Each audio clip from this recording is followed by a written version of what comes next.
ಮಿಂಚಿನ ಸಂಚಾರದಲ್ಲಿರುವಂತಹ ನರೇಂದ್ರ ಮೋದಿಯವರು ಯೆಲ್ಲೋ ಮಾರ್ಗವನ್ನು ಲೋಕಾರ್ಪಣೆಗೊಳಿಸಿದ್ದಾರೆ. ಕೆಲವೇ ನಿಮಿಷಗಳಲ್ಲಿ ಎಲೆಕ್ಟ್ರಾನಿಕ್ ಸಿಟಿಗೆ ನರೇಂದ್ರ ಮೋದಿಯವರು ಬರ್ತಾರೆ.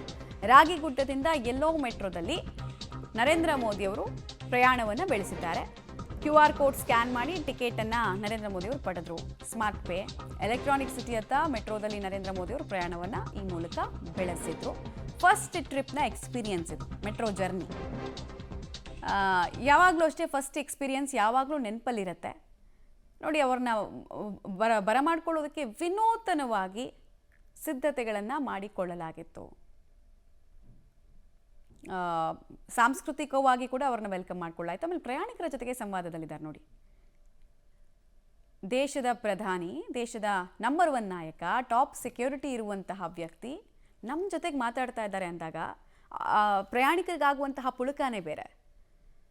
ಆಮೇಲೆ ಸಿಬ್ಬಂದಿಗಳ ಹತ್ರ ಕೂಡ ಮಾಹಿತಿಯನ್ನು ಪಡ್ಕೊಳ್ತಾ ಇದ್ದಾರೆ. ಫಸ್ಟ್ ಟ್ರಿಪ್ನಲ್ಲಿ ಈ ಮೆಟ್ರೋ ಪ್ರಾಜೆಕ್ಟ್ನಲ್ಲಿ ಶ್ರಮಿಸಿದಂತಹ ವ್ಯಕ್ತಿಗಳು ಯಾರಿದ್ದಾರೆ, ಆಮೇಲೆ ಕೆಲವು ಪ್ರಯಾಣಿಕರು, ಆಯ್ದ ಪ್ರಯಾಣಿಕರು, ಅವರೆಲ್ಲರ ಜೊತೆಗೂ ಸಂವಾದದಲ್ಲಿ ತೊಡಗಿಕೊಂಡಿರೋದನ್ನು ಗಮನಿಸ್ತಾ ಇದ್ದೀರಾ. ಮೆಟ್ರೋ ಪ್ರಾಜೆಕ್ಟ್ ಕಂಪ್ಲೀಟ್ ಮಾಡೋದು ತುಂಬ ದೊಡ್ಡ ಸವಾಲಾಗಿತ್ತು. ಯಾಕಂದರೆ ನಾನು ಹೇಳಿದ್ನಲ್ಲ ನಿಮಗೆ 3 ಸೆಟ್ ಆಫ್ ಮೆಟ್ರೋ ಟ್ರೈನ್ಗಳನ್ನು ನಾವು ಕೊಡ್ತೀವಿ ಅಂತ ಚೀನಾ ಪ್ರಾಮಿಸ್ ಮಾಡ್ತು. ಬಟ್ ಮೊದಲ ಸೆಟ್ಟನ್ನು ಅಷ್ಟೇ ನಾವು ಇಂಪೋರ್ಟ್ ಮಾಡ್ಕೊಳಕ್ಕಾಯಿತು. ಆಮೇಲೆ 2 ಸೆಟ್ ಕೊಡೋದಕ್ಕೆ ನಾನಾ ರೀಸನ್ಸನ್ನು ಕೊಟ್ಟರು. ಆಮೇಲೆ ಕೋವಿಡ್ ಬಂತು, ಆಗಲಿಲ್ಲ.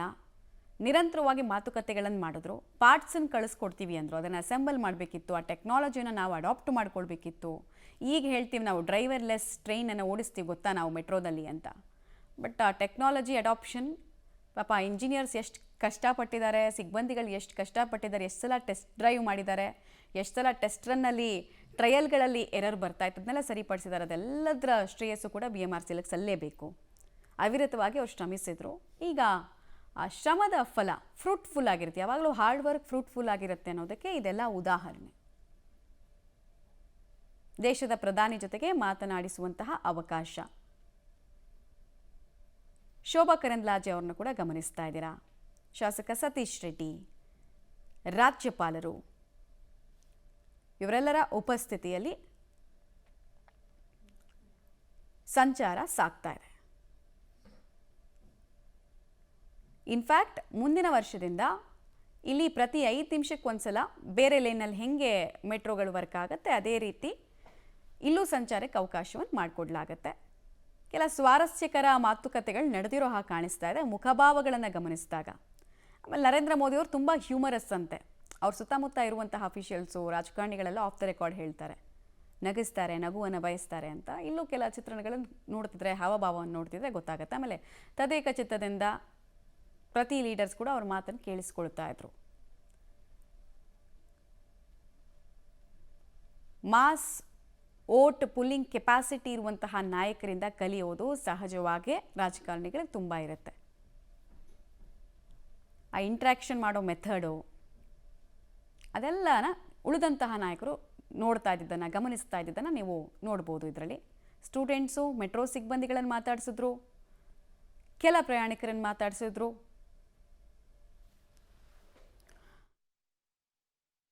ಮೋದಿಯವರನ್ನ ಹತ್ತಿರದಿಂದ ನೋಡೋದಕ್ಕೆ ಅಂತ ಕೇಂದ್ರೀಯ ವಿದ್ಯಾಲಯ ಸ್ಟೂಡೆಂಟ್ಸ್ ಅವರು ಬಂದಿದ್ದರು.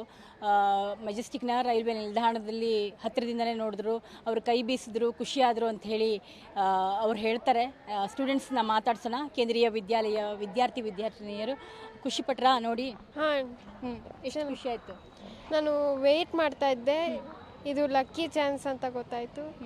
ಅದಕ್ಕೆ ಚಾನ್ಸ್ ಹೆಂಗಿರೋ ಸಿಕ್ಕಿದೆ ಅಂತ ಬರೋಣ ಅಂತ ಬಂದೆ. ಓಕೆ, ನೀವು? ಆ್ಯಂಡ್ ಆಲ್ಸೋ ಇದು ಒಂದು ಪ್ರೆಷಿಯಸ್ ಮೂಮೆಂಟ್ ಆಗಿ ನಾವು ಥಿಂಕ್ ಮಾಡ್ತೀವಿ. ಓಕೆ, ತುಂಬ ಸಂತೋಷವಾಗಿದೆ ಅದು. ಬರೀ ಟಿ ವಿಲೇ ನೋಡಿದ್ರಿ? ಇವಾಗ ನಿಜದಲ್ಲಿ ಹೋಗಿದ್ದೇನೆ. ಓಕೆ, ನಿಮ್ಗೆ ಚಾನ್ಸ್ ಸಿಕ್ಕಿದ್ರೆ ಏನು ಕೇಳಬೇಕು ಅಂತ? ಅದೇ ಲೈಕ್ ಆಟೋಗ್ರಾಫ್, ಫೋಟೋಸ್ ಈ ಥರ ತಗೊಬೇಕಂತ. ಏನು ಕೇಳ್ತಿರಲಿಲ್ಲ? ಇಂಟ್ರಾಕ್ಷನ್ಸ್ ಏನು ಓದ್ತಿರೋದು ನೀವು? ಏನು ಸ್ಟೂಡೆಂಟ್? ಇವಾಗ 8th. ಓಕೆ, ನೀವು ಇಂಟ್ರಾಕ್ಷನ್ ಮಾಡಿದ್ರಾ? ಇಂಟ್ರಾಕ್ಷನ್ ಮಾಡಲಿಕ್ಕೆ ಅವ್ರಿಗೆ ಸಮಯ ಇರಲಿಲ್ಲ. ಬಟ್ ಅವ್ರು ಬಂದರು. ಅದೊಂದು ತುಂಬ ಪ್ರಮುಖವಾದ ಸಮಯ. ಇದು ಜೀವನದಲ್ಲಿ ಒಂದ್ಸತಿ ಆಗುವ ವಿಷಯ ಆಗಿರೋದ್ರಿಂದ ತುಂಬ ಖುಷಿ ಆಯಿತು. ಹಾಗೆ ಈ ಭಾರತದ ಒಂದು ಇಂಡಿಜಿನಿಯಸ್ ಟ್ರೈನ್ ಅಂತ ಒಂದೇ ಭಾರತ್ ಇದೆ, ಅದು ಇನಾಗ್ರೇಷನ್ ಮಾಡಲಿಕ್ಕೆ ನಮ್ಮ ಪ್ರಧಾನಮಂತ್ರಿ ಅವರು ಬಂದಿದ್ದರು. ಹಾಗೆ ತುಂಬ ಖುಷಿಯ ವಿಚಾರ ಇದು. ನಾವು ಅವರನ್ನು ನೋಡಿದ್ದೆ ತುಂಬ ದೊಡ್ಡ ಭಾಗ್ಯ ನನಗೆ ಅಂತ ಹೇಳ್ಬೋದು. ಹಾಗೆ ಆ ಖುಷಿ ಅವರನ್ನು ನೋಡಲಿಕ್ಕೆ ನನಗೆ ಸಿಗಿದೆ. ಆ ಹೊಸ ಟ್ರೈನನ್ನು ನೋಡಲಿಕ್ಕೆ ಕೂಡ ನಮ್ಮ ವಿದ್ಯಾಲಯವನ್ನು ತುಂಬ ಧನ್ಯವಾದ ಹೇಳ್ತೀನಿ, ನಮಗಿಂತ ಆಪರ್ಚುನಿಟಿ ಕೊಟ್ಟಿರೋದಕ್ಕೆ. ತುಂಬ ಖುಷಿಯಾಗಿದೆ. ಮೋದಿ ಅವರು ಕೈ ಬೀಸಿದ್ರಾ, ನಿಮ್ಮನ್ನ ಮಾತಾಡ್ಸಿದ್ರಾ? ಕಡೆ ನೋಡಿದ್ರು, ಬಟ್ ಅವರಿಗೆ ಪ್ರೋಟೋಕಾಲ್ ಇದರಿಂದ ಕಾರಣ ಒಂದು ಸ್ವಲ್ಪ ದೂರ ಇದ್ದರು. ನಮ್ಮನ್ನು ನೋಡಲಿಕ್ಕೆ ಹಾಗೂ ಮಾತಾಡಿಸ್ಲಿಕ್ಕೆ ಸಮಯ ಇರಲಿಲ್ಲ. ಅವರು ಡೈರೆಕ್ಟಾಗಿ ಹೊರಟು ಬೇರೆ ಪ್ರೋಗ್ರಾಮ್ ಮೆಟ್ರೋ ಲೈನನ್ನು ಇನಾಗ್ರೇಟ್ ಮಾಡಲಿಕ್ಕೆ ಹೊರಟಿದ್ದಾರೆ ಈಗ. ಅದಕ್ಕೆ ನಮ್ಮನ್ನು ಮಾತಾಡಿಸ್ಲಿಲ್ಲ, ಬಟ್ ಅವ್ರು ನಮ್ಮನ್ನು ನೋಡಿದ್ರು. ಕೇಂದ್ರೀಯ ವಿದ್ಯಾಲಯದಿಂದ ಎಷ್ಟು ಜನ ಸ್ಟೂಡೆಂಟ್ಸ್ಗಳು ಬಂದಿದ್ರಿ ನೀವು? ಸರಿಸುಮಾರು ಒಂದು 50 ಜನ ಈಗ ನಾವು ಬಂದಿದ್ದೇವೆ ಕೇಂದ್ರೀಯ ವಿದ್ಯಾಲಯದಿಂದ. ನೀನೇನು ಹೋಗ್ತಿರೋದು? ನಾನೀಗ 9th ಸ್ಟ್ಯಾಂಡರ್ಡ್ ಕೃಷ್ಣರಾಜಪುರಮಲ್ಲಿ. ನೀವು ಹಿಂದೆ ಯಾವತ್ತೂ ನೋಡಿರಲಿಲ್ಲ ಬಂದಾಗ, ಮೋದಿಯವರು ಇಲ್ಲಿ ಬಂದಾಗ ಅಥವಾ ಬೇರೆ ಕಡೆ ನೀವು ಹೋದಾಗ ದೂರಿಂದಾದರೂ ಮೋದಿಯವರನ್ನ ನೋಡಿರಲಿಲ್ವಾ? ನೋಡಿದ್ದೀನಿ, ಮುಂಚೆ ಮೋದಿ ಅವರನ್ನು ನೋಡಿದ್ದೀನಿ. ಆದರೆ ಇವಾಗ ಒಂದು ಸ್ವಲ್ಪ ತುಂಬ ಹತ್ತಿರದಿಂದ ನೋಡಿರೋದು ಇದು ಮೊದಲನೇ ಸತಿ. ಎಲೆಕ್ಷನ್ ಟೈಮಲ್ಲಿ ಬಂದಿದ್ರು, ಕ್ಯಾಂಪೇನ್ ಮಾಡ್ತಾಯಿದ್ರು, ಆವಾಗ ನೋಡಿದ್ದೀನಿ. ಆದರೆ ಇದು ಮೊದಲನೇ ಸತಿ ತುಂಬ ಹತ್ತಿರದಿಂದ ನೋಡಿರೋದು. ಹಾಗಾಗಿ ಇನ್ನೂ ಜಾಸ್ತಿ ಖುಷಿ, ಉತ್ಸಾಹ ಹುಟ್ಟು. ಚಾನ್ಸ್ ಸಿಕ್ಕಿದ್ರೆ ಏನು ಕೇಳಬೇಕು ಅಂತ ಇದ್ದೆ? ನಿಮಗೆ ಇಂಟ್ರಾಕ್ಷನ್ ಮಾಡೋದಕ್ಕೆ ಚಾನ್ಸ್ ಸಿಕ್ಕಿದ್ರೆ ಮೋದಿಯವರನ್ನ ಏನು ಕೇಳಬೇಕು ಅಂತಿದ್ರಿ? ಇನ್ನೊಂದು 20 ವರ್ಷದಲ್ಲಿ ಭಾರತದ ವಿದ್ಯಾರ್ಥಿ ಮತ್ತು ವಿದ್ಯಾರ್ಥಿನಿಯರ ಭವಿಷ್ಯ ಏನು, ಹಾಗೆ ಈ ಪಾಠಶಾಲಾ ಅಂತ ಅವ್ರದ್ದು ಒಂದು ಸ್ಕೀಮ್ ಬಂದಿದೆ. ಅದ್ರ ಮುಖಾಂತರ ಅವರು ನಮಗೆ ಎಂಥ ಒಂದು ಐಡಿಯಾ ಕೊಡ್ತಾರೆ. ಹಾಗೂ ನಮ್ಮ ಎಕ್ಸಾಮ್ ಪ್ಯಾನಿಕ್ ಮತ್ತು ಸ್ಟ್ರೆಸ್ ಇರುತ್ತಲ್ಲ, ಅದ್ರ ಮೇಲೂ ಒಂದು ಪುಸ್ತಕವನ್ನು ಬರೆದಿದ್ರು. ಅದ್ರ ಬಗ್ಗೆ ಒಂಚೂರು ವಿವರಣೆ ಕೊಡಿ ಅಂತ ಕೇಳ್ತಾ ಇದ್ದೆ. ಧನ್ಯವಾದ. Thank you. ಸೊ ಇದು ರೈಲ್ವೆ ನಿಲ್ದಾಣದಿಂದ ಕೇಂದ್ರೀಯ ವಿದ್ಯಾಲಯ ವಿದ್ಯಾರ್ಥಿನಿಯರ ಮಾತು. ಕ್ಯಾಮ್ರಾ ಪರ್ಸನ್ ಮಂಜು ಜೊತೆ ಭಾರತಿ, ಪಬ್ಲಿಕ್ ಟಿವಿ. ಸಾಲು ಸಾಲು ಅಭಿವೃದ್ಧಿ ಕಾರ್ಯಕ್ರಮಗಳ ಉದ್ಘಾಟನೆ ಮತ್ತು ಶಂಕುಸ್ಥಾಪನೆಗೋಸ್ಕರ ನರೇಂದ್ರ ಮೋದಿ ಅವರು ಬೆಂಗಳೂರಿನಲ್ಲಿದ್ದಾರೆ. ಇದ್ದಿದ್ದು 3-4 ಗಂಟೆ ಆದರೂ ಕೂಡ ಮಾಡಿರುವಂತಹ ಇಂಪ್ಯಾಕ್ಟ್ ಎಷ್ಟು ದೊಡ್ಡದು ಅಂತ ಇಡೀ ಬೆಂಗಳೂರು ಫುಲ್ ಆಕ್ಟಿವ್ ಆಗಿದೆ. ವೀಕೆಂಡ್ ಅಂತ ಕೂಡ ಲೆಕ್ಕಿಸದೆ ಜನ, ಅಂದರೆ ವಿವಿಧ ವರ್ಗದ ಜನ, ಸ್ಟೂಡೆಂಟ್ಸ್ ಈಗಷ್ಟೇ ಮಾತಾಡ್ತಾ ಇದ್ದದನ್ನು ಗಮನಿಸ್ತಾ ಇದ್ದಾರೆ. Young mind sets. ಇನ್ನೊಂದು ಕಡೆಗೆ ವಯಸ್ಸನ್ನು ಲೆಕ್ಕಿಸದೆ, ಮಳೆಯನ್ನು ಲೆಕ್ಕಿಸದೆ ಮೋದಿಯವರನ್ನ ನೋಡಬೇಕು, ಆ ಗ್ಲಿಮ್ಸ್ ಬೇಕು ಅಂತ ಜನ ರಸ್ತೆಯ ಇಕ್ಕೆಲೆಗಳಲ್ಲಿ ಕಾದು ನಿಂತಿರೋದನ್ನು ಗಮನಿಸ್ತಾ ಇದ್ದೀರಾ. ಈಗ ಒಂದು ಕುತೂಹಲ ಇರೋದು IIITನಲ್ಲಿ ಅವ್ರು ಏನು ಮಾತಾಡ್ತಾರೆ ಅಂತ.